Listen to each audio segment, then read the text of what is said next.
Għax irid li ħadd ma jibqa' lura gvern ġdid nazzjonalista se jgħin ukoll lill-familji ikollhom aktar flus fil-but fost l-oħrajn billi jrod lura l-miljuni li qed jinsterqu mill-Gvern Laburista fil-kontijiet tad-dawlu l-ilma. Hekk stqar il-kap tal-Partit Nazzjonalista Bernard Grech meta ndirizza lill-attivisti tal-partit li attendew għal Coffee Morning f'Baħar iċ-Ċaq.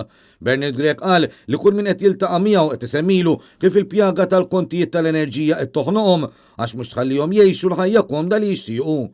Per eżempju, minħabba dan is-serq, l-anzjani qed isibuha diffiċli laħqu mal-ħajja għax il-gvern mhux ħallilhom flus fil-but.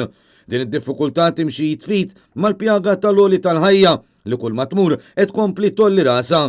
Minnaħa l-oħra l-gvern ta' biss 175 biex ta' parsi tkun miġġielda din il-pjaga. B'kuntrast fl-aħħar rajna fl-aħbarijiet kif Joseph Muscat ħa 60,000 euro f'konsulenza wara li riżenja minn Prim Ministru u wara li kien iddikjarat bħala l-aktar politiku korrott fid-dinja.